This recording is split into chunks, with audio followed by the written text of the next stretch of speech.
This Fed horse race has swung a bunch of different ways since the process began last September.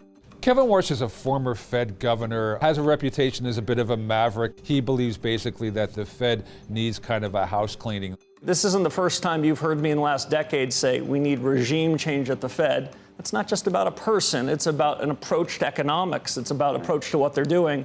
And I'm troubled when I see them moving the goalposts. He's most notably known for serving on the board during the financial crisis. He served under Bernanke.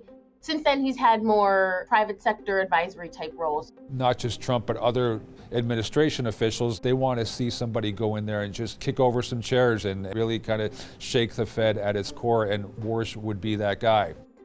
Warsh has expressed in the past some skepticism over the Fed's use of its balance sheet. They expanded it to like over $4 trillion. Warsh was not necessarily on board with that. I don't think we need policy continuity that brought about the greatest mistake in macroeconomic policy in 45 years, that divided the country, that caused a surge in inflation.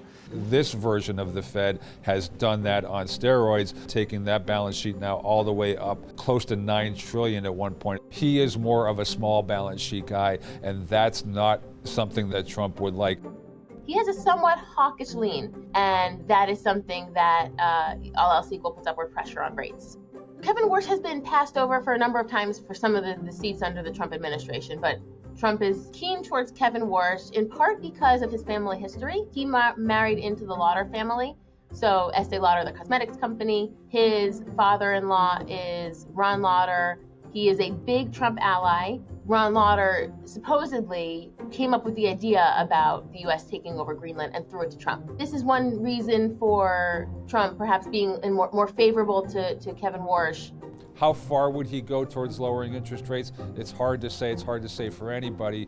It's hard to look at the incoming data and say that policy is significantly restrictive at this time. It may be sort of loosely neutral, or it may be somewhat restrictive. You know, it's in the eye of the beholder.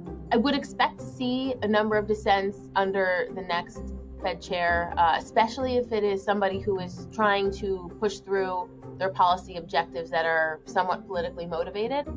Consensus building is one of the main jobs of a Fed chair. Janet Yellen was skilled at it. Ben Bernanke was very skilled at it. Jerome Powell has had to fight a little bit harder. This particular FOMC this year has a very eclectic kind of mix of hawks and doves. It's going to be a very difficult job.